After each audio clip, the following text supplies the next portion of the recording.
Hey, with your evening story channel, I post new interesting stories every day. Subscribe and click the bell to not miss it. The first snow was falling quietly from the sky. Fluffy, large snowflakes swirled smoothly in the air, and New Year's Eve garlands of illuminated decorations sparkled all around. The city this evening was like a set for a New Year's movie. There were still 3 days left until the main holiday. Only Stephen did not notice neither the long-awaited snow nor the fairy tale atmosphere. The man was completely immersed in his bitter thoughts. A week ago, he had buried his only daughter, Camille. A drunken freak speeding into a bus stop had taken the life of Stephen's daughter, two other people. Stephen himself was at work at the time, and Camille and her babysitter were on their way to an amusement park. The babysitter was not hurt, and Stephen nearly killed the woman afterward. He felt like it was all her fault. She didn't keep his daughter safe. The police barely pulled the distraught father away from the terrified babysitter.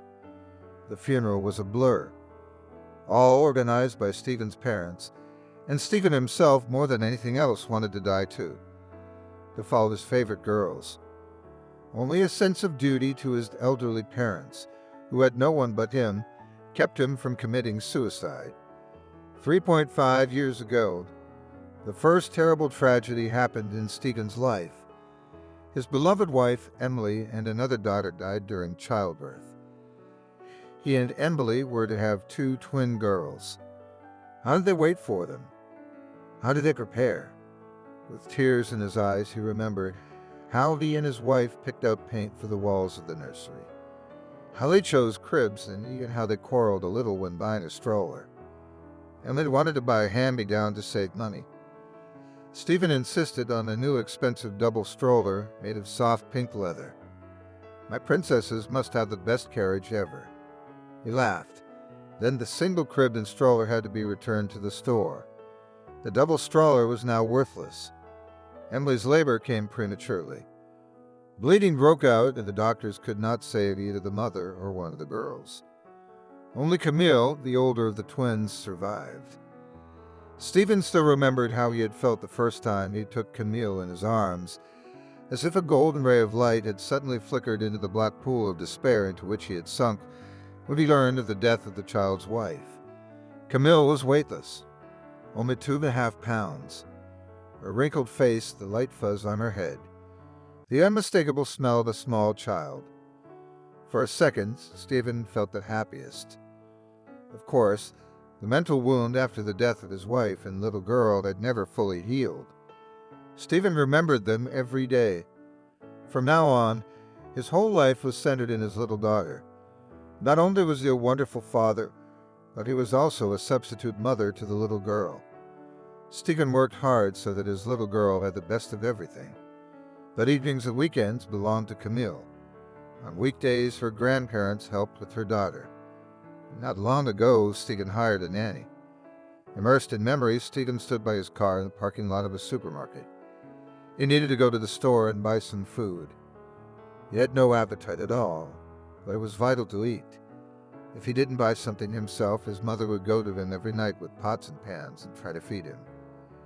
As Stephen approached the door of the supermarket, he heard a quiet baby crying and a woman's gentle voice. "Well, sweetie, don't cry. Today we did not buy tangerines, but on New Year's Eve I promise." A little away from the entrance stood a woman and a girl of about Camille's age. The woman had a small bag of groceries in her hands, and the girl was crying and rubbing her eyes with her little hands. Doesn't anyone have money even for tangerines? A thought flashed through Stephen's mind. He felt uncomfortable. "Girl, can I help you?" He turned to the stranger. She raised her face, and Stephen saw just huge brown eyes with dark circles under them. "No, thank you. We're fine." "I can see that you don't. It seems to me that your daughter really wants tangerines." "Yes, but let me be Santa Claus for a while," Stephen said and took the girl's hand.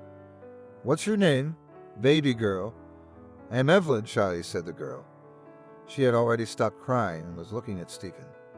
"And you know, I will not refuse the help of Santa Claus." Suddenly the woman decided, "I don't have a lot of pride lately." So they went to the store together. "What's your name?" Stephen asked. "Jenna, and you Stephen." Nice to meet you. Listen, Jenna, take the cart and get all the groceries you need. And anything else you need for the house. And I'll go for a walk. I'll pick up a few things. Thank you, Stephen. I won't ruin you. Jenna smiled. Then Stephen noticed the cute dimples on her cheeks. The smile literally lit up the woman's tired face. And Stephen also noticed the clothes of his new acquaintance, branded down jacket, light beige in color. Expensive brown, obviously Italian boots and a bag to match. At the same time, the child was dressed in nice, clean, but not expensive clothes at all. Stephen was well versed in children's things. Strange, he thought, but he decided not to bother and went to get groceries. He and Jenna met at the checkout counter. Stephen took dumplings, a bottle of kefir, tomato juice, and a bottle of vodka. Only 100 grams before going to bed helped him to sleep lately. Jenna's cart contained a small chicken, tangerines, juice, some yogurt, and cookies. Jenna, why are you being so modest? Come on, Stephen, we'll have a real New Year's Eve with these groceries. We still have some at home. Stephen took some chocolates from the cash register and put them in Jenna's cart. And Evelyn held out a funny soft snowman. Thank you. Happily, laughed the girl. She flushed and Jenna took off her beanie, untied her scarf and unbuttoned her jacket. Suddenly, Stephen's attention was drawn to the cross that glittered around the girl's neck. Can I see your cross, my dear? Suddenly, in a hoarse voice, Stephen asked. Squatting down, he took the cross in his hands, a delicate carved gold cross with a tiny diamond in the middle, a custom-made cross. There could be no doubt. In this cross, Stephen had buried his daughter a week ago. Stephen felt as if he'd been hit over the head with a shoe. Silently, he paid for his and Jenna's purchases at the register. Silently, he helped the woman put everything in a bag. He didn't understand how it was possible. Although originally there had been 2 crosses. He had ordered 2 identical crosses for the twins. Shortly before the birth, when he was given Camille and his hands around her neck, she already had a cross. It had never occurred to him to inquire about the fate of the second one. Barely had they stepped outside, Stephen asked Jenna, excuse me, but are you by any chance a doctor or nurse? You've never worked in a maternity hospital? No, answered Jenna. She was clearly confused. What hospital did you deliver Evelyn at? At the 5th birth center in June 3.5 years ago. Did Jenna seem visibly tense? Your daughter has a cross around her neck exactly like the cross I buried my daughter in a week ago. These crosses were ordered by my late wife for our twin daughters. Only one of them died in childbirth. And now Camille, Stephen's voice trembled. Oh God. No, this can't be. And Jenna covered her mouth with the palm of her hand. She was just in shock. What happened, Jenna? If they found the cross in the hospital, it's not a big deal. My Emily had a baby at the 5th birth center in early June 3.5 years ago. No, Stephen, I didn't find the cross. It was already around Evelyn's neck. When they brought it to me, I was told that it was a gift from a woman in a neighboring ward, that the cross was consecrated in the monastery. I was a little surprised, then began to remember everyone with whom I communicated in the maternity hospital. After all, I never realized who it could be, but I kept the cross. I liked it very much and I baptized Evelyn in it. But I found out the truth later. What truth? Impatiently, Stephen asked. It's a long story. Let's get in the car. In the car, Jenna continued her story.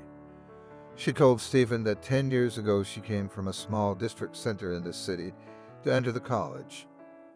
Almost immediately, she met her future husband, Christopher. He was a very wealthy businessman, 15 years older than Jenna. Christopher immediately conquered the girl's beautiful courtship and expensive gifts.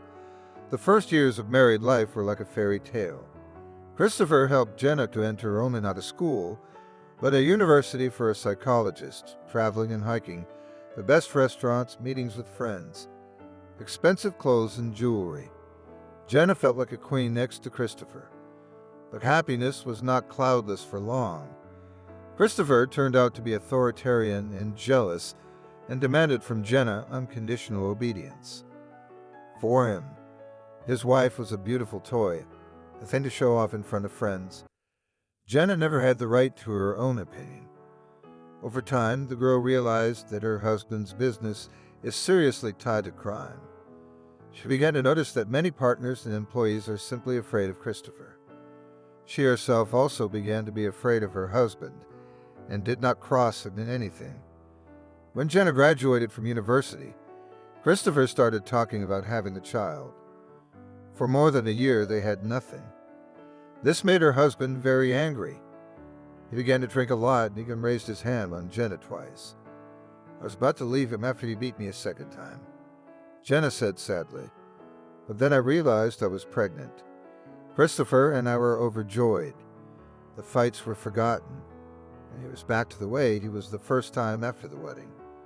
Of course, Jenna had to give birth to one of the best in the city obstetrician-gynecologist, who headed the department just in the 5th maternity hospital. Christopher had arranged everything in advance and literally flooded the doctor with money and gifts. He wasn't even upset that it was a girl. Most of all, Christopher was worried about the birth. When he heard that his wife had a narrow pelvis and the fetus was large, he ordered a C-section, and the doctor promised to buy a new car after the birth. In general, the operation was successful, and a few days later, Jenna and her daughter were discharged home, and the usual maternal troubles began. So long-awaited and pleasant thunder rumbled after more than 2 years. Christopher came home one day and very calmly asked me what Evelyn's blood type was. And I told him I was type 3. And then he punched me in the face with terrible force and I fell down. And he started kicking me with his feet, yelling that I was a jerk who had slipped on someone else's baby. I couldn't understand anything at all from the fear and pain in my head. My biggest fear was that he was about to start beating Evelyn. He had just lost its human form. Jenna fell silent, lowering her head. So what happened? Stephen asked. The girl continued her story.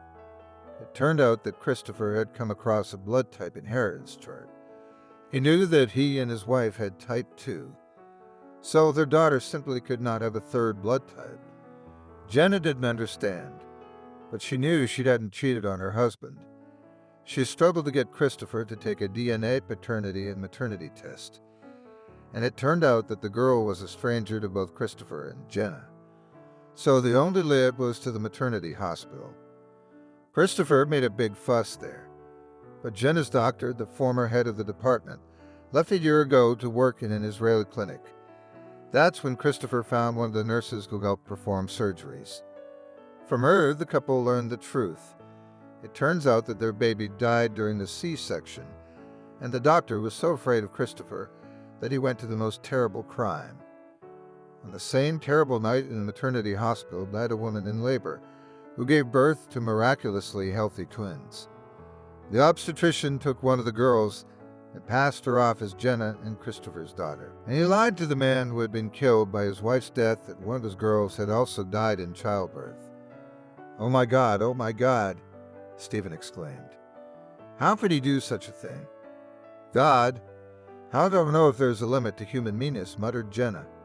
Saving his own skin and dreaming of getting a new car. The man who took the Hippocratic Oath did such a thing. Jenna, Evelyn is my daughter, exclaimed Stephen. Yes, I already realized that Jenna soothingly stroked Stephen's arm. The man dropped her hand. Don't you think I'll prove it and I won't give it to Christopher? Stephen exclaimed. Stephen, please be quiet. There's no need to traumatize the child so immediately. Jenna turned back anxiously, but Evelyn was busy with the snowman and the candy. Christopher doesn't need us. The woman grinned sadly. He kicked us out as soon as he found out the truth. He shouted that he didn't want another man's child and that his wife was a cheat. Somehow he got it into his head that I was in cahoots with the doctor. In fact, I don't think he needed me, much less Evelyn. Now he's remarried to a very young girl. She's expecting a baby. Then Jenna told me how hard her life was after Christopher kicked her out. He gave her no money at all, only personal belongings and jewelry. All the gold Jenna sold in the first months to pay for the rent and to eat. Then she started to partially sell expensive clothes, but they were given only pennies for them. She had to move from the apartment to a room in the dormitory. It was always noisy there, with only one kitchen on the floor. But there was nowhere to go with an education with no work experience, and with a small child in her arms, it was impossible to find a normal job. Jenna put Evelyn in a daycare center and went there herself as a nanny. The money was meager, so in the evenings, Jenna still sometimes went to clean apartments. That's how they survived, but money was always tight. "Jenna, why did you look for Evelyn's birth father?" Stephen asked sternly. Jenna began to cry and said nothing. "Didn't want to, or were you afraid?" "Stephen, I am very guilty before you." Sobbing said Jenna, "Forgive me. I thought of finding you, but you would have taken Evelyn away from me. What would I do without her? She's my little girl, too. I raised her from day one. She's my life. You have to understand, as a father, I can't take any hardship. As long as I have my daughter by my side." Suddenly, Jenna's clutching the sleeve of Stephen's jacket. "Don't take it, Evelyn. I beg you, don't take it. I can't bear it. And I want my daughter to live with me and know that I'm her father. But I can't take Evelyn away from her mother. I realize it's not your fault. Look, why don't you move in with me and your sweetheart?" Jenna wanted to object, but Stephen immediately interrupted her. "It's not a big deal. Only you will have a separate room, Evelyn's nursery. It is her nursery, which has been waiting for her for 3.5 years. And so Jenna and Stephen began to live together. They developed an even friendly relationship, and Evelyn was told that her daddy had arrived from a long business trip. She didn't remember Christopher at all, so she was very happy and immediately began to call Stephen Papa. Stephen felt alive again. There was the sound of children's laughter in his house again, and there was a little copy of him running around. Evelyn was nothing like Camille. If Camille was a complete copy of the late Emily, then Evelyn was incredibly like her father. Sometimes Stephen thought he would have recognized her without the cross. He often thought of Emily trying to keep the girls safe before she died. She must have had a premonition of trouble, so she had asked one of the nurses to put crosses on the necks of the newborn twins. Stephen smiled sadly, remembering his wife. "Daddy, Daddy," Grandma and Grandpa's sad thoughts came, interrupted by Evelyn's sonorous voice. Stephen went to open it. Looking at his parents, he rejoiced. They were overjoyed when their lost granddaughter was found. With the arrival of Evelyn and Jenna, the house was warm and cozy again. There was always the smell of delicious food and everything sparkled clean. Stephen lately began to notice that he often admired Jenna's slender figure, big, beautiful eyes, heavy dark hair, and agile and quick movements. In the evenings, they would sit in the kitchen for a long time, drinking tea and talking about everything in the world. Stephen felt that something beautiful was being born in his soul, but he was afraid to frighten Jenna away. Exactly 1 year later, the happy family came out of the supermarket with a cart full of New Year's shopping. Laughing, Stephen carried Evelyn on his shoulders and pushed the cart. Jenna was walking behind them with her belly already visible under her fur coat. "Let's hurry up and load it up." "Mom, what about the movie? Who's going to decorate the tree? So beautiful. Today the tree, tomorrow the movie. There's the chief." Laughing, they got into the car, and somewhere on a cloud sat in the arms of 2 angels. A beautiful woman and a little girl who looked just like her. They looked down and rejoiced for their loved ones.